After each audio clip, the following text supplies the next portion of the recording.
The Denver Broncos completed their offense by signing JK Dobbins. Henry, I think this move completes the Broncos offense by adding their number 2 running back who can compete for their number 1 running back spot. JK Dobbins, to me, is a huge difference maker in this Broncos offense because of the big play ability that he brings. Last year with the Chargers, his first 2 games, he had 266 rushing yards. If he brings anything like that to the Broncos, the big plays that he can produce, that's just going to take this offense from being a good offense to being a game-changing offense. Totally. I mean, that's exactly it. And that's what you're hoping to see.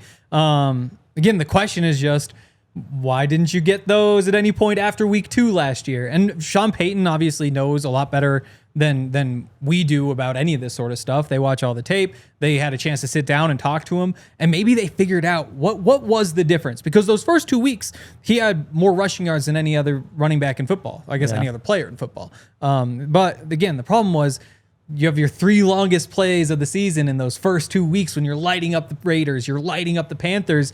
You need to find a way to get those in October and November and December. And we saw in his rookie season that he was capable of doing that, but then in the couple of injury-plagued seasons in between, there just wasn't much that you could gain from watching him because he was hardly on the field. Then last year, again, those first 2 weeks, incredible. Rest of the way, the numbers weren't great. And see, what I love about it is 2 things. Is he's coming off the best season of his career by far. Most rushing yards, most rushing attempts. He's a guy that averages over 5 yards per carry. I believe he averages 5.2 yards per carry. That's more than Saquon Barkley in his career. That's more than Derrick Henry in his career. He's just a big play threat. When he touches the ball, he has the possibility of going the distance.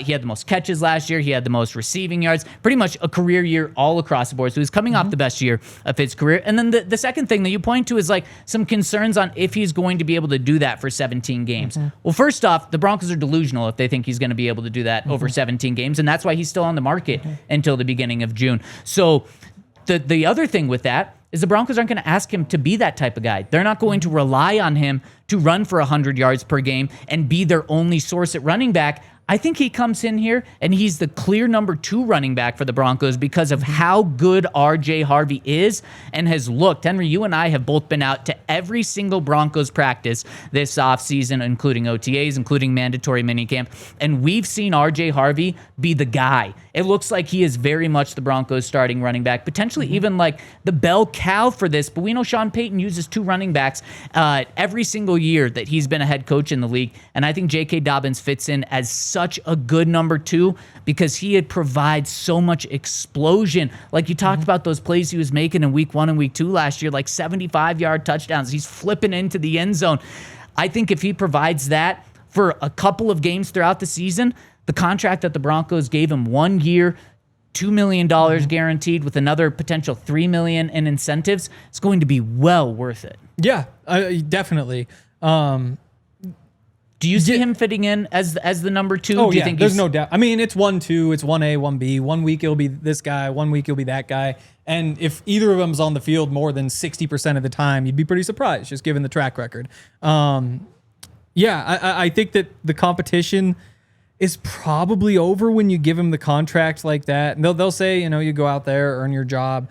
But it would seem like those are going to be the 2. And you just again hope that he's going to give you a little bit more than Jaleel would, than Audric would, because those are the younger players who you'd hope that you could kind of build around if they wind up popping. And because of that, there's just more value. If Audric Estime were to go out there and be, a solidified rotation caliber NFL running back, well, guess what? You get him super cheap for a couple more years after that. When you bring Dobbins in, it's worth it as long as he's giving you significantly more than those guys would.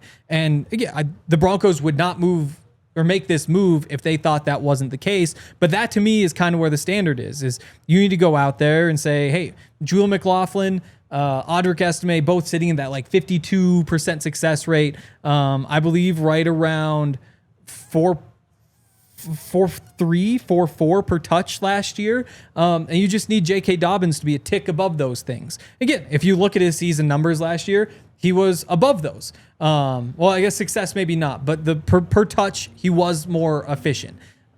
If you get first 2 weeks, JK Dobbins, great. You've blown that out of the water. If you get last 12 games, if you count the playoff game, JK Dobbins, you're getting like a tick below that. And you're also removing opportunities from those other guys, which you can. You invest a 5th round pick in Audric Estime, odds are you're just never really giving him a chance at this point. It's a burned 5th round pick. It's a burned 5th round pick, though. It's not like you're burning a 2nd round pick, a 3rd round pick. And as long as JK Dobbins goes out there and is productive, which he has been for the most part when he's been on the field throughout his career, it's a great move. It's a home run move. And it could be a move that's a difference between, making the playoffs and not making the playoffs, making a run in the playoffs when you wouldn't have made the run. Maybe it's the difference between winning the AFC West and not. So again, when you've got a good team, you go add good players about it. You worry a little bit less about development. The key is you make a move like this, it just can't go the way Melvin Gordon did. And it can't go the way that Jamal Charles did. Because we've just seen a couple of those guys come in when there's a little bit past their prime and it just doesn't quite work out. I'm confident that JK is going to be as healthy as ever coming off a season when he was pretty much his healthiest that he's ever been, because he's joining this Broncos team that is led by Bo Lowry and the training staff. And he has been able to keep guys remarkably healthy. And I think he's going to have that same effect with JK. And JK is a guy that he should have wanted to sign for the Broncos for that reason, to be under Bo Lowry and to not have to be the bell cow, to be able to work with RJ. And I think this backfield of RJ and JK is going to be so dynamic. And Henry, just think about what the Broncos did in one offseason. They went from the worst running back room in the NFL, where their leading rusher, Javonte Williams, had 514 rushing yards all season, to now you go invest in a 2nd round pick in RJ Harvey, and you go invest in a former 2nd round pick in JK Dobbins. I think this room is completely transformed, and that's going to be huge because Sean Payton loves to rely on a running game, and it's going to be on these guys to carry the Broncos' ground game because they've got a great offensive line, and we know the pass game is going to be good with Bo Nix. So that's why I think this is a complete move that completes the Broncos' offense, and JK Dobbins is now a Denver Bronco.